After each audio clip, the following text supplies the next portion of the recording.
의원에서 지난 6월 15일 스쿨존 사고로 하늘의 별이 된 고인의 명복을 빕니다.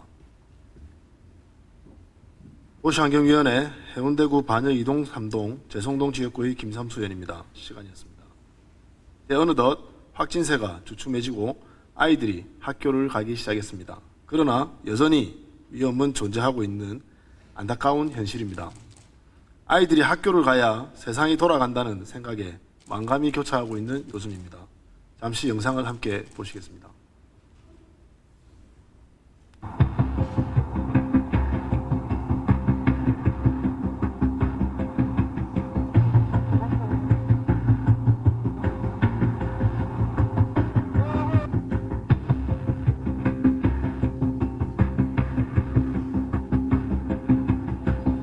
원 의원은 매우 참담한 심정으로 이 자리에 서 있습니다.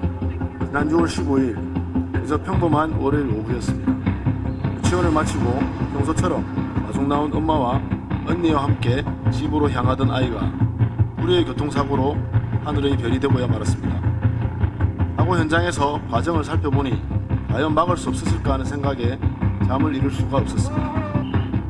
뿐만 아니라 지난 2014년도에도 인접한 곳에서 부진하는 차량에 아이 2명이 치여 사망하는 사고가 발생하기도 한 곳입니다.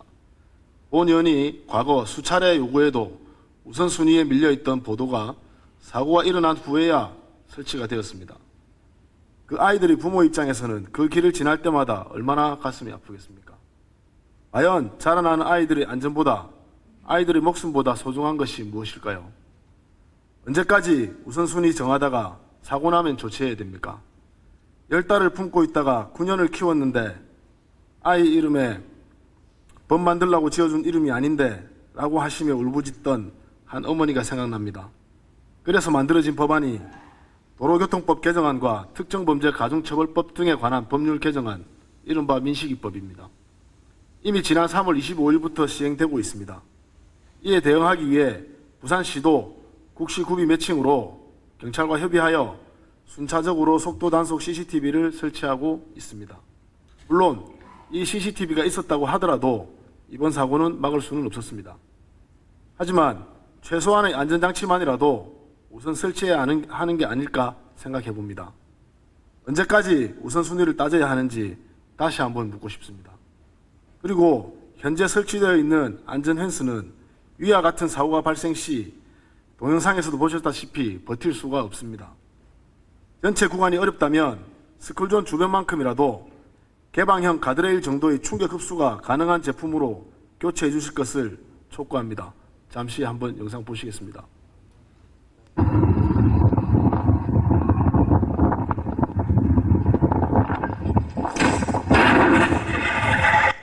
기술이 없는 것이 아닙니다. 이미 시중에 시판되고 있는 제품이며 다양한 회사에서 다양한 형태로 나오고 있습니다. 동영상 계속 진행해 주시면 됩니다.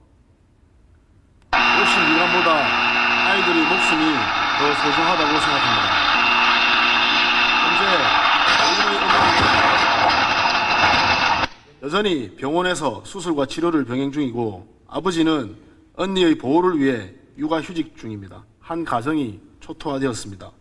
이 가정에는 평생의 한우로 남을 것입니다. 그리고 이러한 사고가 일어났음에도 불구하고 또다시 대낮에 스쿨존에서 음주운전 사고가 발생하기도 하였습니다.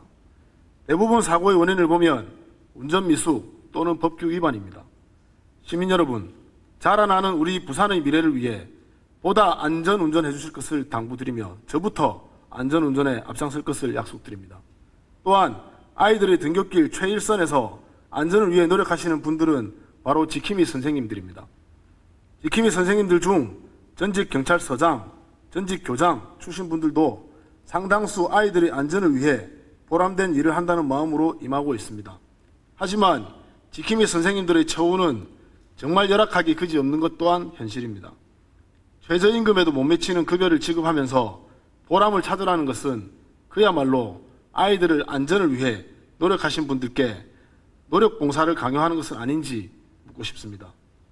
여러 어려운 여건 속에서 지금 이 순간에도 아이들의 안전을 위해 노력하시는 지킴이 선생님들의 처우 또한 개선해 주실 것을 당부드립니다. 다시 한번 고인의 명복을 빌며